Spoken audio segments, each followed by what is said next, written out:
प्यारे मित्रों, राधे राधे। आप सभी लोगों को मेरा यूट्यूब चैनल में स्वागत है। आज इस वीडियो में मैं आप लोगों से आदि जगत गुरु श्री शंकराचार्य के बारे में कुछ रोचक जानकारियाँ प्रस्तुत करूँगा। वीडियो शुरू करने से पहले अगर आप इस चैनल में नए हो तो चैनल को सब्सक्राइब करें और बेल आइकन को भी प्रेस करें ताकि सनातन वैदिक धर्म से संबंधित जो भी वीडियो मैं अपलोड करता हूँ वो आप लोगों को मिलता रहेगा। चलिए शुरू करते हैं आज के इस विषय के बारे में। आदि जगत गुरु शंकराचार्य का जन्म 788 ईसा पूर्व में हुआ था। कई सारे लोगों के जो प्राचीन काल में जन्म लिए हुए ऋषि मुनि है, इनके जन्म के विषय में कुछ मतांतर होती है, लेकिन आदि जगत गुरु शंकराचार्य के जन्म के विषय में सभी इतिहासकार 788 ईसा पूर्व को ही सर्वसम्मति से मानते हैं। इनके जन्म के विषय में एक रोचक कहानी है। वो ये है कि इनकी माता पिता बहुत समय तक निसंतान रहे।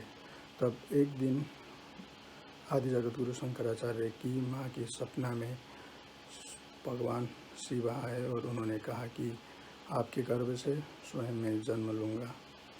वो मेरा स्वरूप ज्ञान को स्थापित करने के लिए ही इस धरती पे अवतरित होगा और छोटी उम्र में शीघ्र ही मैं फिर इस धराधाम से वापस अपने लोक में जाऊंगा। भगवान शिव ने जन्म इसलिए लिया था शंकराचार्य के रूप में क्योंकि बुद्ध अवतार में ज़्यादातर लोग यज्ञ के नाम पे पशु हिंसा करने लगे थे।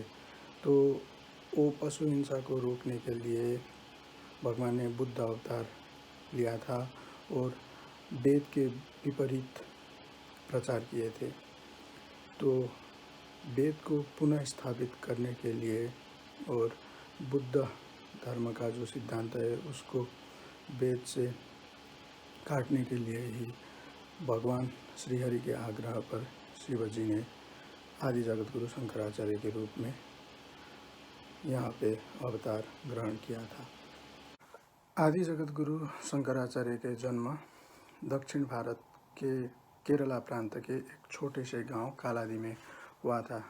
इन्होंने अपने जीवन काल में 4 मठों की स्थापना की थी। पहला मठ है वेदांत मठ, जिसको इन्होंने दक्षिण भारत के श्रृंगेरी रामेश्वरम में स्थापित किया था। दूसरा मठ पूर्वी भारत में स्थापना की गई थी, जिसका नाम है गोवर्धन मठ। ये जगन्नाथपुरी में था। तीसरा मठ पश्चिम भारत में इन्होंने स्थापना की थी, जिसका नाम है शारदा मठ, जो द्वारिकाधीश में है।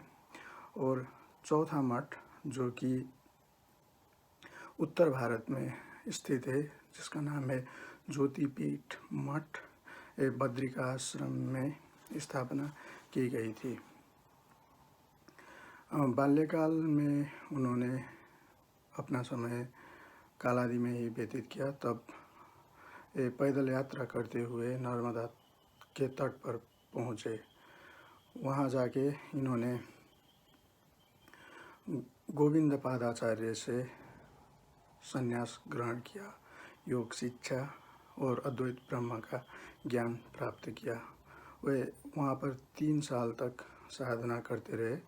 तब उन्होंने वहाँ से निकल के महिष्मति में, जो अभी बिहार में स्थित है, वहाँ पहुँचे। वहाँ जाके इन्होंने मंडन मिश्रा को शास्त्रार्थ में पराजित किया।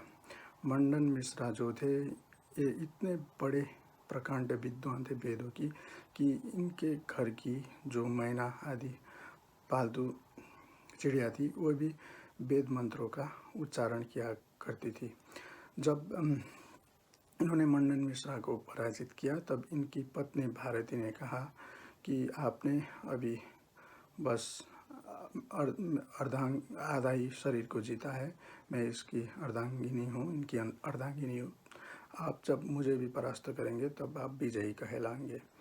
तो जब शंकराचार्य ने भारती के साथ शास्त्रार्थ प्रारंभ किया तो भारती ने काम शास्त्र से संबंधित कुछ प्रश्न किए, जबकि शंकराचार्य तो बाल ब्रह्मचारी थे, उनको इन विषय में कुछ जानकारियाँ नहीं थी। तो इन्होंने थोड़ी समय मांगा भारती से और अपनी शरीर त्याग के दूसरी काया में प्रवेश किया और उस शरीर में रहकर इन्होंने 1 साल तक कामशास्त्र से संबंधित सारे ज्ञान प्राप्त किए और फिर वापस अपने ही शरीर में आके इन्होंने भारती को शास्त्रार्थ में पराजित किया और कई सारे विद्वानों को भी इन्होंने शास्त्रार्थ में पराजित किया था। तब जाके इनको सर्वसम्मति से जगत गुरु पद पर विराजित किया गया था। इन्होंने अपनी पंचमहाभौतिक तत्व से बना शरीर 32 वर्ष की आयु पे बद्रिकाश्रम में त्याग दिया था। आदि जगत गुरु शंकराचार्य की कृति और रचनाएं विशेषतः 3 भागों में विभाजित किया जा सकता है। एक है भाष्य, दूसरा प्रकरण बंध और तीसरा स्तोत्र। इन्होंने बहुत सारे भाष्य लिखे हैं, जैसे कि ब्रह्मसूत्र पर ब्रह्मसूत्र भाष्य और उपनिषद जैसे ऐतरेय उपनिषद के भाष्य, तैत्तरीय उपनिषद के भाष्य, ईशोपनिषद आदि बहुत सारे उपनिषदों का इन्होंने व्याख्या किया है भाष्य रूप पे। और दूसरी भाग में इनकी कृति को प्रकरण बंध यानी कि दार्शनिक बंध पे विभाजित किया जा सकता है। जैसे कि उन्होंने विवेक चूड़ामणि, 1 श्लोकी, शतश्लोकी, आत्मबोध, पंचीकरण इत्यादि रचनाएं की है दार्शनिक ग्रंथ के समूह में जो आते हैं। और तीसरा है, इन्होंने स्तोत्र के रूप में भी कई सारे रचनाएं मानव जाति को दी है, जैसे कि ये स्तोत्र देवी, विष्णु, गणेश आदि के स्तुति के रूप में इन्होंने पेश किया है, जैसे कि गोविंदाष्टकम, गणेश पंचरत्नम इत्यादि। शंकराचार्य ब्रह्म के सिवा और किसी का अस्तित्व नहीं मानते थे। ये शुद्ध अद्वैत मत है। उनका ब्रह्म शुद्ध बुद्ध चैतन्य निराकार एवं निर्विकार है। उसे ना भक्तों की चिंता है, ना दुष्टों को दंड देने की व्यग्रता। शंकराचार्य ने घोषणा की कि चेतन ब्रह्म से ही जड़ जगत पैदा हुआ है। एको ब्रह्म द्वितीयो नास्ति, इसका उद्घोष उन्होंने किया। उनकी विचारधारा को अद्वैतवाद के नाम से जाना जाता है। उन्होंने अपनी मान्यता को स्थापित करने के लिए उदाहरण दिए हैं। केवल ब्रह्मा ही जगत का निमित्त और उपादान कारण है। इसके लिए ब्रह्म से अतिरिक्त प्रकृति को मानने की कोई आवश्यकता नहीं है।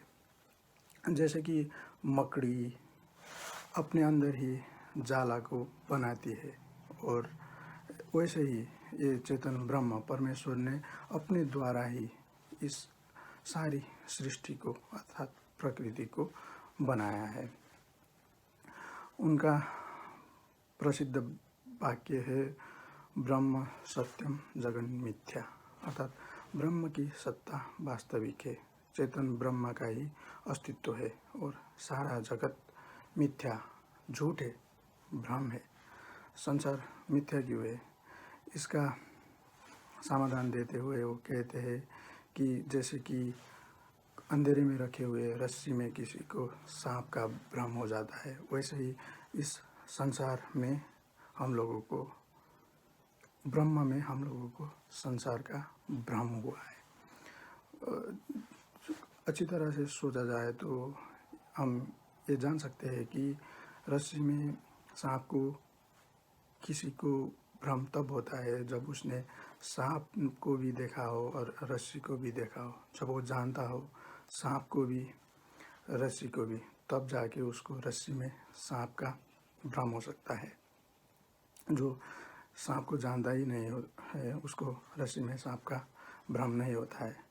वैसे ही इस ब्रह्म जो कि वो बताते हैं, ब्रह्म में ही भ्रम से ही जगत का आभास होने लग गया। तो किसी को ये होने के लिए ये ज़रूरत है कि वो ब्रह्म को भी जानता हो और संसार को भी जानता हो, लेकिन ऐसा नहीं है। ब्रह्म को जानने के बाद भी अगर किसी को ब्रह्म में संसार का भ्रम होता है, यहाँ का दुख मिलता है, पंचकोश पंचक्लेश त्रिताप आदि मिलता है, तो ब्रह्म को जानने की कोई फ़ायदा नहीं है। मैंने कि जैसे कि मैंने पहले भी बताया था, भगवान शिव ने ही बौद्ध धर्म में स्थापित किए हुए सिद्धांत को वेदों के द्वारा काट के वेद को पुनर्स्थापित करने के लिए शंकराचार्य के रूप में अवतार ग्रहण किया था। तो ये तो सब पहले से ही निश्चित थी और शंकराचार्य जी ने बहुत सारे स्तोत्र के रूप में परमात्मा का, भगवान का भी बहुत सारी स्तुति की है। तो ऐसा नहीं सोचना चाहिए कि वो भक्त नहीं थे। भगवान शिव तो भगवान की, परमात्मा की सबसे बड़े भक्त है। मैं आशा रखता हूँ आप लोगों को शंकराचार्य और शंकराचार्य जी के सिद्धांत के बारे में कुछ ना कुछ हल्का सा प्रकाश मिल गया होगा इस वीडियो को देखने के बाद। वीडियो अंत तक देखने के लिए आप लोगों को धन्यवाद। अगले वीडियो में मैं आप लोगों को कुछ और नए जानकारियाँ लेके प्रस्तुत होऊंगा। आपको किसी भी विषय में अगर कोई वीडियो देखना हो तो कमेंट ज़रूर करें और चैनल को लाइक और सब्सक्राइब करें। जय श्री राधे।